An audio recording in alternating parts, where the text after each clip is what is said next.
Good morning, everybody. I actually did make it this morning, so we're gonna rock right into this because I don't have a whole lot of time, and I don't want to encroach on your guys' time. 4 sleep support tips for kids.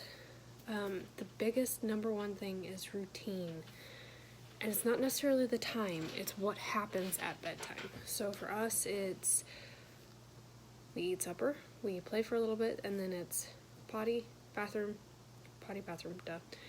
Pajamas, teeth, stories, bed. Oils, bed. That's our routine, and sometimes that happens. Right now it's pretty good about happening around 8 o'clock. Summertime, it's usually 9. It's whenever we get in the house, really. So, biggest thing, routine. Set up that routine, stick to it. Order of events. Not necessarily time, but order of events. For children who are light sleeping, a sound machine can be a huge lifesaver. I use this a lot during nap time. Well, I did for my daughter during rest time because she loved the outdoor noises. Actually, during the summertime, I used it for my son too. Our little feathered owl.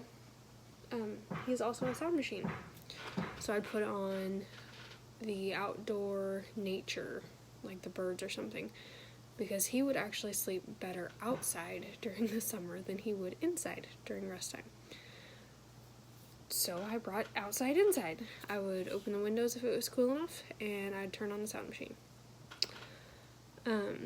That sound machine plays just enough like soft music or soft noises that it's not distracting, but it covers up the sudden noises that happen during the night. We live on a farm, so the dogs bark all night long, and not necessarily at the most convenient times. For some reason, they like to bark right under the kids' window. So that sound machine helps to muffle that noise. During the day, a lot of times it's trucks coming in and out, especially during harvest time. Or the trucks running down the road, because we really don't live that far off the road. But that sound machine kind of muffles those sudden noises a little bit, enough that they actually stay asleep. For children who struggle to stay still, and they like tight spaces and blankets, a weighted blanket can be a huge help. It gives that form. I'll go into more detail on this in the blog too. So if you want that, check the link below. It'll be up eventually. It gives that tactile input that a lot of times kids crave. It kind of feels like a hug, like they're wrapping them up in a hug, and a lot of times they'll go to sleep better. You can get them everywhere from 5 to 30 pounds.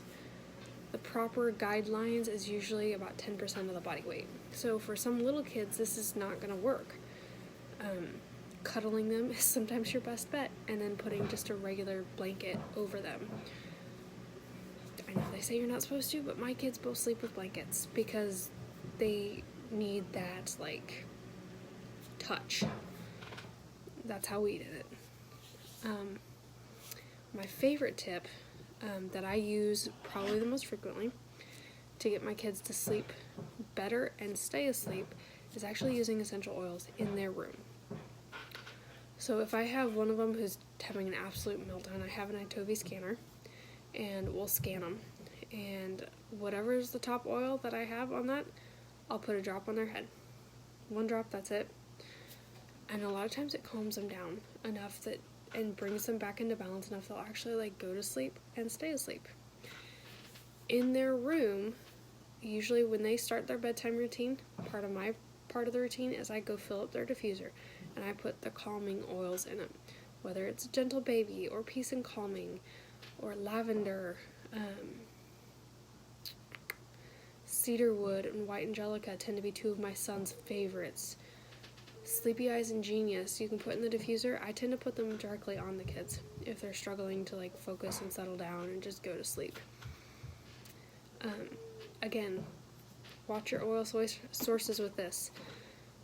Walmart oils are not going to cut it. The ones you get at the drugstore, yeah, they'll smell like the lavender, you think, but they're not going to actually do what you want them to do. It is well worth it to spend the money to get the actual essential oil, not the one filled with filler and chemical fragrance, synthetic fragrance.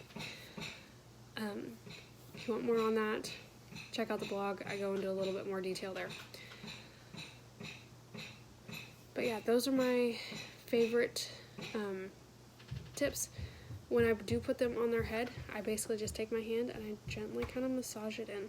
That's relaxing in itself. If you've ever just had someone massage your head, that's a lot of times enough to get them to relax. And you work that oil in a little bit, plus then it's on your finger, and you can kind of rub it down their neck a little bit, over their veins, and it calms them down. I use oils a lot, especially in meltdowns, and if kids are just struggling in general, we'll just go to the oil shelf and start huffing oils. And usually they find one that they like, that they latch onto, and they'll just stand there and they'll smell it until they finally calm down. Valor is another one we use a lot, especially when we're going through the night terror phase. I use a lot of Valor during that phase, simply because it would actually bring my daughter out of the night terror.